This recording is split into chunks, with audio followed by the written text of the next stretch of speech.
Fala galera, beleza? Hoje aqui nesse vídeo estaremos falando sobre a França de Napoleão, curiosidades do povo e dos costumes das pessoas que viviam lá, então bora pro vídeo.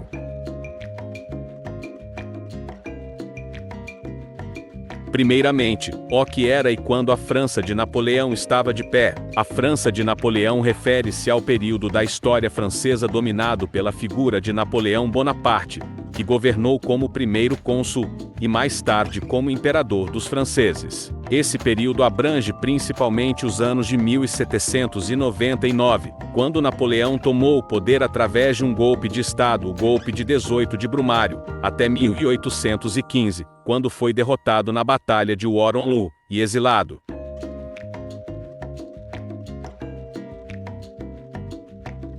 A moda e o estilo durante a Era Napoleônica foram marcados por uma série de mudanças influenciadas tanto pelos ideais da Revolução Francesa, quanto pelo gosto pessoal de Napoleão e sua corte. O estilo de vestimenta das mulheres, conhecido como estilo império, era inspirado na moda greco-romana. Os vestidos tinham uma cintura alta, logo abaixo do busto, e eram feitos de tecidos leves e fluidos, como o musseline. Isso contrastava fortemente com os trajes volumosos e estruturados do período anterior. Mulheres usavam acessórios como chales, luvas longas e turbantes ou fitas no cabelo. Os chapéus também eram comuns, variando de bonês a elaborados chapéus decorados. As cores claras e pastel eram populares, com destaque para o branco. Os vestidos muitas vezes apresentavam bordados delicados e detalhes finos. Já os homens adotavam um estilo mais formal e sóbrio, com casacas longas e bem ajustadas, calças justas e camisas de colarinho alto. A vestimenta muitas vezes incluía coletes decorativos. As cores eram geralmente mais escuras e discretas do que as usadas pelas mulheres, como preto, azul e marrom, mas coletes e acessórios podiam ser coloridos e ornamentados. Cartolas e botas altas eram comuns. Cachecóis e gravatas, muitas vezes amarrados de maneira elaborada, completavam o visual. A Era Napoleônica foi uma época de elegância e transformação na moda. Tanto homens quanto mulheres adotaram estilos que refletiam os novos ideais de simplicidade, elegância clássica e praticidade, deixando uma marca duradoura na história da moda.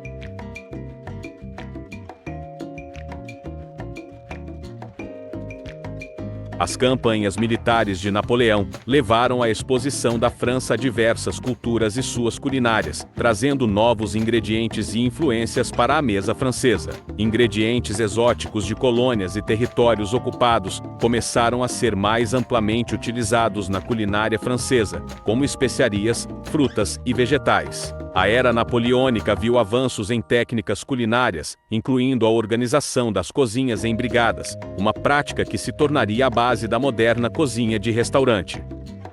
Para a maioria das pessoas, a dieta diária ainda era bastante simples e baseada em produtos locais e sazonais. Pão, sopas, legumes e pequenas quantidades de carne eram comuns. Vinho continuava a ser uma bebida central na cultura francesa. Durante a Era Napoleônica, a produção e o consumo de vinho eram amplamente praticados, com diferentes regiões da França, sendo conhecidas por suas variedades específicas.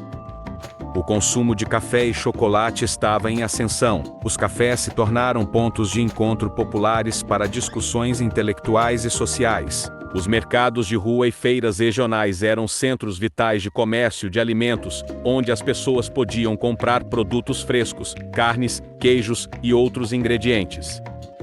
Havia refeições cerimoniais na França de Napoleão. Os banquetes eram eventos de grande importância, celebrando ocasiões especiais, vitórias militares ou alianças políticas. Esses banquetes eram cuidadosamente planejados e incluíam múltiplos pratos, cada um exibindo a habilidade e a criatividade dos chefes. A etiqueta à mesa era rigorosamente seguida, especialmente entre a nobreza. A disposição dos talheres, o serviço dos pratos e a sequência das refeições seguiam regras precisas.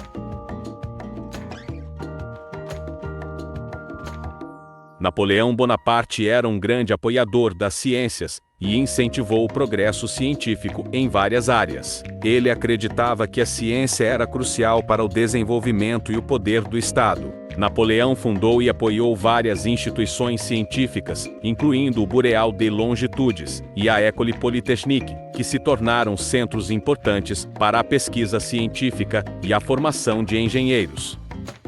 A necessidade de tratar feridos de guerra impulsionou avanços na cirurgia e na medicina militar. Dominique Jean Larrey, cirurgião-chefe do exército de Napoleão, é creditado com a introdução das ambulâncias voadoras, carros de transporte rápido de feridos e melhorias nos procedimentos cirúrgicos de campo.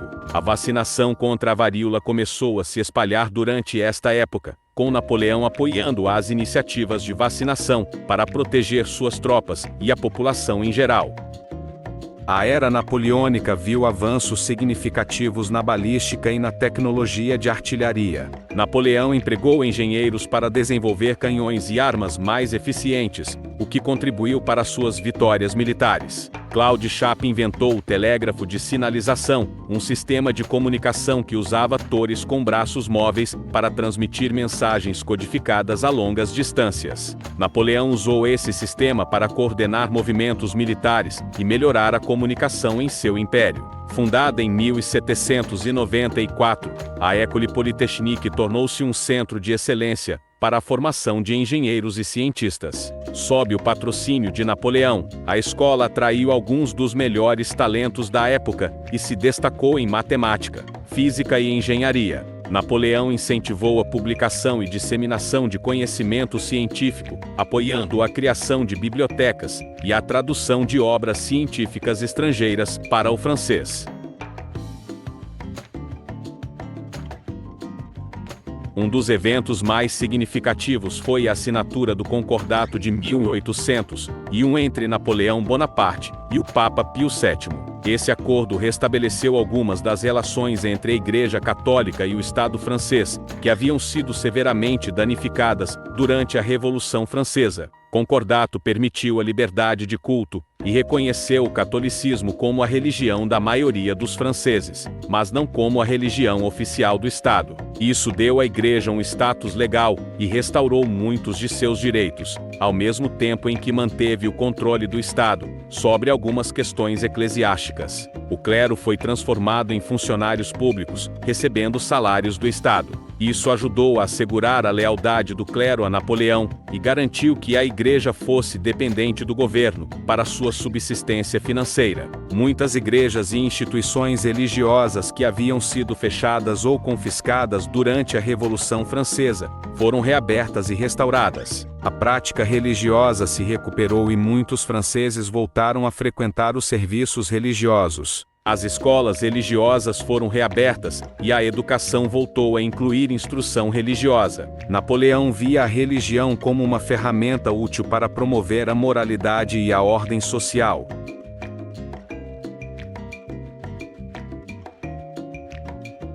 A dieta de Napoleão Bonaparte. Napoleão era conhecido por seu estilo de vida pragmático, e suas refeições não eram exceção. Ele preferia refeições simples e rápidas, adequadas à sua agenda ocupada e ao seu apetite prático. Napoleão tinha horários de refeição irregulares, devido ao seu intenso cronograma de trabalho e atividades militares. Ele costumava comer em horários variados, e não se importava com a formalidade das refeições. Napoleão tinha uma aversão por certos vegetais, incluindo a cebola, embora paradoxalmente ele gostasse de sopa de cebola. Em geral, ele não era um grande fã de pratos à base de vegetais e preferia alimentos mais substanciais. Napoleão apreciava vinhos e licores, e tinha uma preferência por vinhos franceses. No entanto, ele também gostava de bebidas mais fortes, como o conhaque.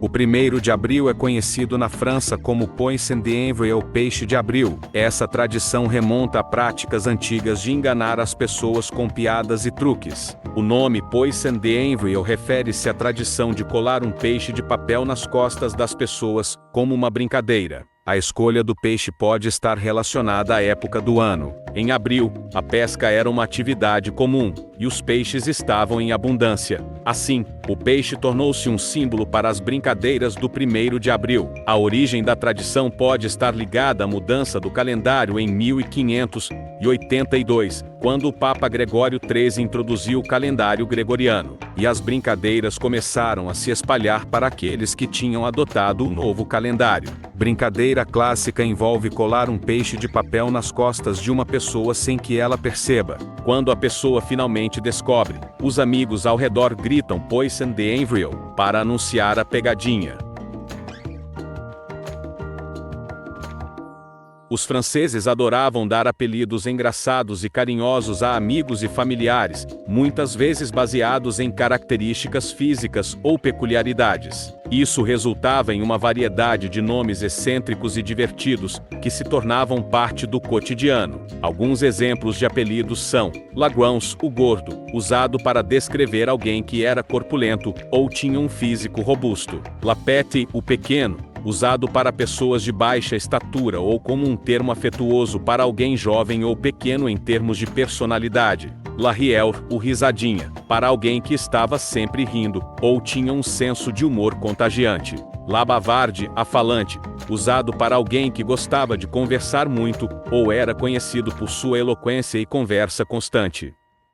Essas foram as curiosidades, galera. Espero que tenham gostado do vídeo. Se inscrevam e deixem o like para mais vídeos de curiosidades. Até o próximo vídeo.